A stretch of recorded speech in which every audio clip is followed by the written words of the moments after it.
What makes a great Batman? Is it the suit, the gadgets, the actor behind the mask, or is it something deeper? Today, I'm going to dive in to what truly defines the Dark Knight. Batman has been reimagined countless times from, Adam West's more campy charm to the more gritty realism that Christian Bale and Christopher Nolan's Batman had. But what do I think truly makes a good or a great Batman? Is it his ability to strike fear? Is it his refusal to kill? Well, today we're going to explore the core elements that define the character and why they're essential for any portrayal of the Caped Crusader. First, let's talk about the most important trait of a great Batman, and that's the no-kill rule. It's a cornerstone of Batman's character, a moral line he refuses to cross, but why does it matter so much? Batman's no-kill rule isn't just about avoiding bloodshed. It's about hope. He believes that anyone, no matter how broken or twisted, can be redeemed. It's a principle that sets him apart from the very criminal he fights. Of course, this rule is often tested, whether it's the Joker pushing him to the brink of, nearly killing him, or, Batman's own trauma driving him to dark places. His greatest battles are often internal, and that's what makes him a compelling character. He's not perfect, he's flawed, he's human, and he's constantly at war with himself. And that brings me to the Batman 2022. Robert Pattinson's take on the character is one of the best I've ever seen. He's young, he's only his second year on the job, still finding a way around, and grappling the weight of his mission. What makes this version stand out is how it explores the consequences of his actions. Batman isn't just a symbol of fear, he's a symbol of hope. And that's something he's learning to embody. We see in this film how he started as vengeance and ended as hope. And the DC AMU, Damian Wayne is Robin. And something that Bruce teaches Damian is that instead of vengeance, you need hope. You need hope. Vengeance is not just going to solve all of your issues. And I feel like people forget that when it comes to Batman. And that's something that I love that the Batman explored, is that he finds out that he can't just be vengeance. Then there's the other side of the equation. The tools of the trade. From the Batarang to the Batmobile, Batman's gadgets are an extension of his genius and are essential to any good Batman story. But a good Batman isn't defined by its tech. It's how he uses it to outsmart his enemies and protect Gotham. And, of course, let's not forget about the relationships.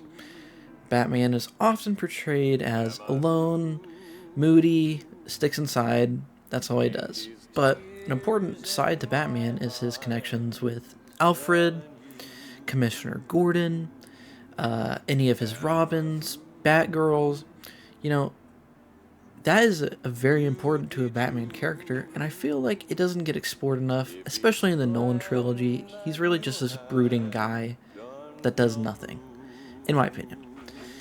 And these relationships, they ground him, reminding that even Batman and Bruce Wayne need support. He can't just do everything on his own 24/7. So, obviously, in my opinion, the most important part to Batman is his no-kill rule. And I've talked about his no-kill rule in the movies, but if there's one adaptation that absolutely nails this aspect of the character, it's actually Batman the Animated Series. The show is often regarded as the definitive Batman adaptation, and for a great reason. Not only does it capture the dark, noir-inspired tone of Gotham City, but it dives deeply into the psychology of its characters, both the villains and the heroes themselves. One of the best examples of the no-kill rule is when the episode House and Garden, featuring Poison Ivy, In the episode, Ivy appears to have reformed. She's living a peaceful suburban life. She's supposedly married, and apparently she rehabilitated. But as the story unfolds, we learn this is a facade. Despite her crimes, Batman doesn't give up on her. He sees her as someone who deep down wants redemption, even if she's struggling to achieve it. This episode is a perfect showcase of Batman's psychology and his philosophy. He doesn't just fight to stop villains, he fights to save them. His refusal to kill isn't just about holding the moral high ground, it's about believing in the possibility of change. It's the heart of what makes him a hero. And in this moment with Ivy, we see how deeply he understands that people like her are products of their circumstances and traumas, and not inherently evil. One of the most powerful moments in Batman's history comes in The Batman, when he becomes a literal beacon of hope. When the people are in the water, and he's not just Batman anymore. He is hope. He helps them out of the water, and in that moment, all of the people trust him.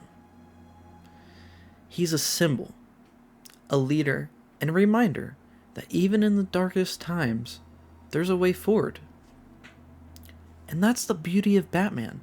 He's a hero who evolves, learns, and inspires.